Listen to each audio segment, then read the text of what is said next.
Hi, Kim West, the Sleep Lady, and in this video I'm going to answer Lacey's question that she emailed in about her daughter Emily. Here's what she wrote. She said, "My daughter is 14 months old.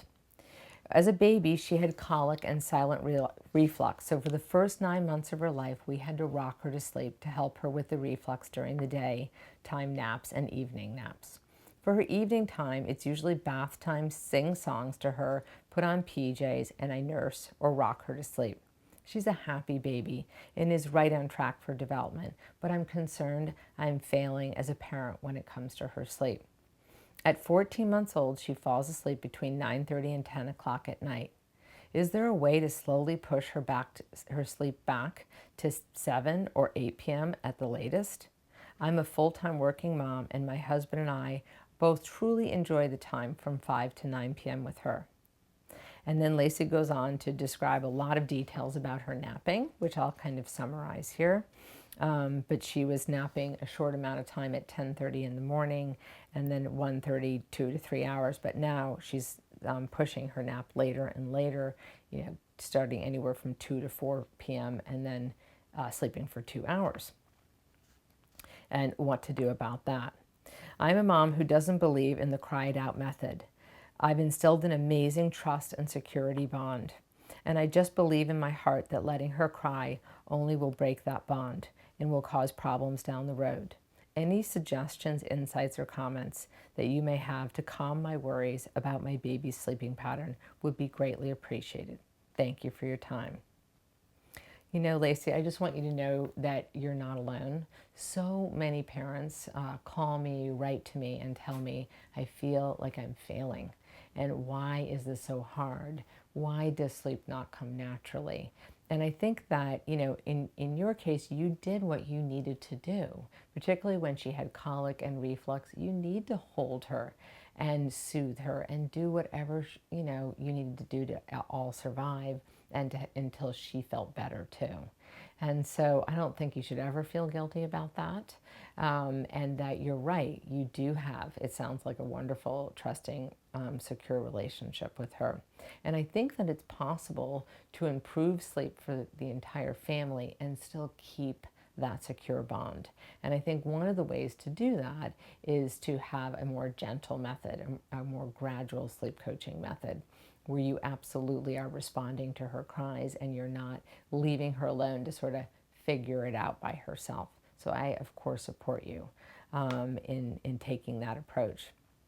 Of course, that the first thing we need to do is work on putting her down to sleep awake. I don't know who's taking care of her during the day, or I guess it says here it's both dad and a grandparent, I believe, that you said here.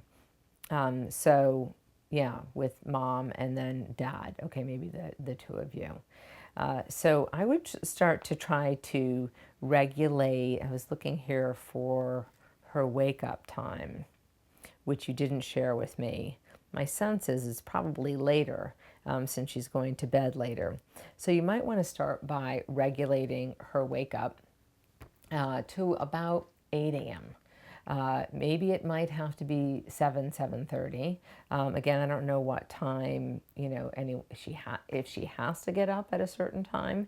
My guess is not. But I would start to regulate the wake up so we can kind of shift that circadian rhythm so it's a little bit more in line with yours and your husband's. And then have, so if she wakes up at, 8, then that nap's going to be, 10, or if she wakes up at 7 or 7:30, then it's 2 hours later. You might need to keep that nap short. In the morning, she is 14 months old, so she may soon be ready to go to one nap, but not quite yet. So keep that nap short so she has enough sleep pressure for the afternoon and so that she can start to go to sleep earlier in the afternoon.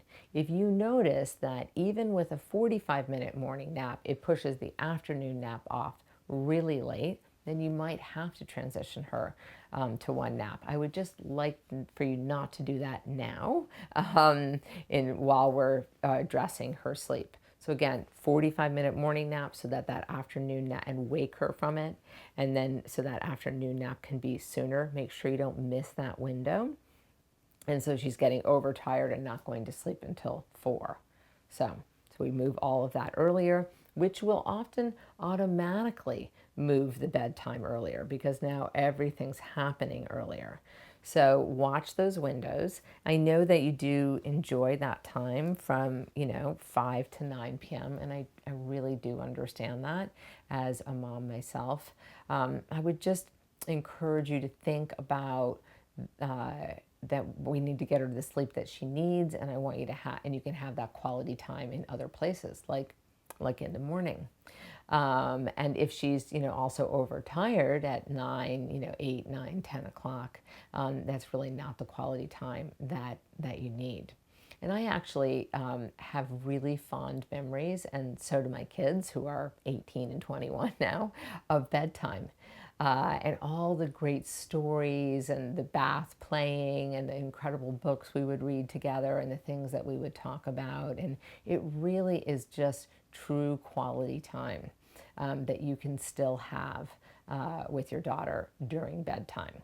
And just push it a little bit earlier so that maybe she's going to bed closer to 8. If you are really convinced that even when she naps from 1 to 3, she still doesn't need to go to bed until much later, then you could start pushing her nap back earlier and earlier. But again, if you're missing her bedtime window, that natural time to go to sleep, where our body secretes melatonin, we provide a darkened, calm environment, and you miss that window, the body's going to secrete alerting hormones. So she'll get that second wind, and that's how she's able to make it to 10 o'clock. And so then pushing it back early at this age in small increments doesn't work as well. So I want you to watch about how she seems at 8 o'clock, particularly when you adjust the naps and you move the afternoon nap earlier. And then finally, at bedtime, you're going to focus on putting her into her crib awake. So if you said here that you nurse and rock her to sleep, so you have your soothing bedtime routine, and then you'd be in her room, light on. I would nurse her with the light on, talk with her. And even if you need to, like if, for instance, you see her starting to fall asleep, I would unlatch her. If she says, oh, no, I still, want some more milk, then you can put her back on. But if she starts to go back to sleep again, I think she's just trying to put herself back to sleep or to sleep. I would unlatch her, and then maybe you'd want to look at a little book. Or if she seems really tired, put her in the crib. Sometimes when parents do this, not allow the toddler to nurse to sleep, they become really stressed and say, oh my gosh, but she's so awake. She's never gone into her crib that awake. I'm really worried about that. So you could read a small story. But again, the goal shouldn't be, oh, now I'll read you a small story to make you drowsy. That's what we want to try to avoid. So either way, we put her into the crib, kisses and I love you, sweetie pie, into the crib, lights off, night light on, and you sit next to her crib, and you offer physical and verbal reassurance until she's asleep. You can pick her up to calm her down. I go over all of the rules in my book, Good Night, Sleep Tight, about the shuffle and sitting next to her. And you're going to stay with her until she's asleep. You're going to do that each time she wakes up during the night. And then you're going to move your chair every 3 nights. Again, all the details are outlined in the crib. I mean, in my book. And so remember, too, that you are responding to her, you are there for her, and you are helping coach her as she learns a new skill. And so that supports a secure bond.